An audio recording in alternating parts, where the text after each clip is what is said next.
Bonjour à tous et soyez les bienvenus à notre chaîne éducative Qanat Zahra At-Ta'limia. Aujourd'hui, je suis très contente parce que je vais vous expliquer une leçon qui est très facile et aussi qui est très importante à savoir.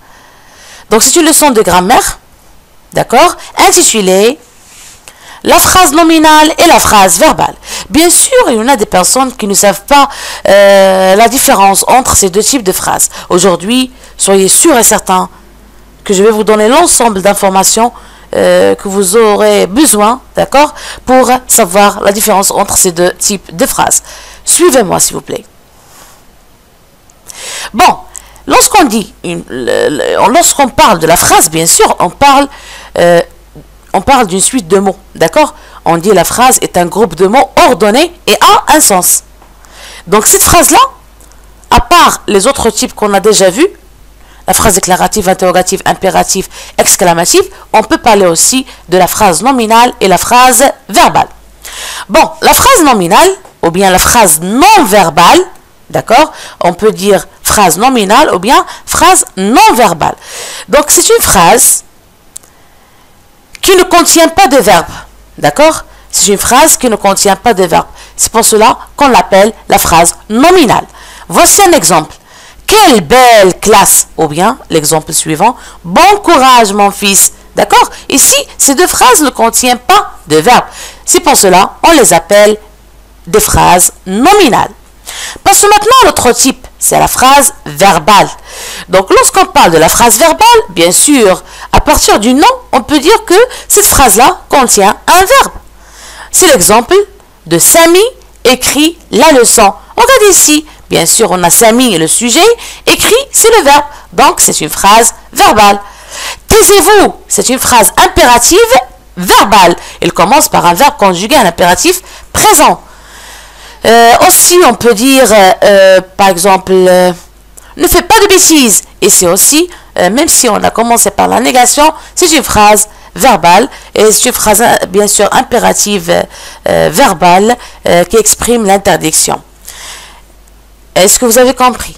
Je répète l'explication. Donc, la phrase se compose, ou bien sûr, se subdivise en deux parties.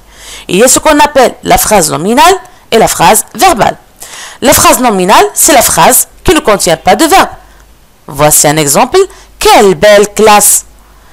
La phrase verbale, c'est une phrase qui contient un verbe.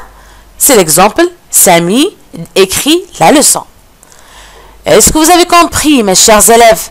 Bien sûr, si quelqu'un parmi vous n'a pas bien saisi ce que je viens de dire, s'il vous plaît, n'hésitez pas de m'envoyer des messages. Je vais répondre, soyez sûrs et certains. D'accord? Dites-moi, est-ce que vous avez bien compris ou non? Et je vais répondre. Maintenant, je vous invite ou bien je vous propose quelques activités à faire. Si vous avez bien assimilé cette leçon-là, voici 3 activités à faire sur votre cahier de brouillon. L'activité 1, la voilà. Donc, dans cette activité 1, on a une question totale. Ces phrases sont-elles verbales ou non verbales? Je répète. Ces phrases sont-elles verbales ou non verbales? Qu'est-ce que je dois faire dans cette activité? Bien sûr, je dois lire chaque phrase, d'accord? Et je dois soit souligner, soit entourer, soit mettre une croix devant la réponse juste. C'est clair? Entourer, ou bien souligner, ou bien mettez une croix devant la réponse juste.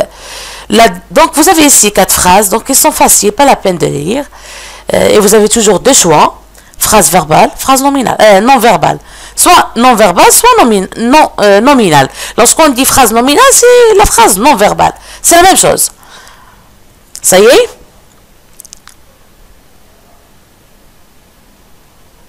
On passe maintenant à l'activité 2, ou bien à la deuxième activité. Ici, vous devez bien réfléchir. D'accord? Voici M. Conan est en train de réfléchir. La même chose pour vous. Réfléchissez avant de répondre. Donc, la deuxième activité, la voilà. Transforme ces phrases non verbales en phrases verbales. Ou bien d'une autre façon, transforme ces phrases nominales en phrases verbales. Vous avez ici 4 phrases. La première, ce spectacle vraiment extraordinaire. La deuxième phrase, un petit café. Troisième phrase, stationnement interdit. Et la quatrième phrase, place réservée. Bien sûr, ici, vous cherchez le nom, un nom, d'accord, qu'on peut le transformer en verbe. Et on essaye de formuler une phrase verbale. Bonne chance. Maintenant, on passe à la troisième activité. Transforme ces phrases verbales en phrases non verbales. Maintenant, le contraire. Dans la deuxième activité, on a transformé les phrases non verbales, ça veut dire nominales, en phrases verbales. Maintenant, on va faire le contraire. On va transformer ces phrases verbales en phrases non verbales, en phrases nominales. Notre équipe de football a gagné le match ce week-end. C'est la première phrase. La deuxième phrase, les étudiants ont réussi leur examen. Troisième phrase, les bijoux de la reine ont été volés durant la nuit. Et la dernière phrase, le TGV, ça veut dire le train à grande vitesse Paris-Strasbourg, arrive en gare. Ici, je vous conseille, mes chers élèves, de chercher le verbe et de le transformer en nom. C'est facile. Qu'est-ce que ça veut dire transformer une phrase verbale en phrase nominale ou bien en phrase non verbale? Ça veut dire nominaliser le verbe. On fait ce qu'on appelle la nominalisation. C'est clair? Je vous souhaite une bonne journée et bonne chance. Et bien sûr, je ne vais pas répéter ça plusieurs fois. S'il vous plaît, si vous avez des questions, envoyez-les. Je vais répondre, soyez sûrs et certains. Avant de vous quitter, s'il vous plaît, n'oubliez pas de vous abonner à notre chaîne éducative Qanat Az-Zahra At-Ta'limia pour ne pas manquer aucune de nos prochaines vidéos. Au revoir.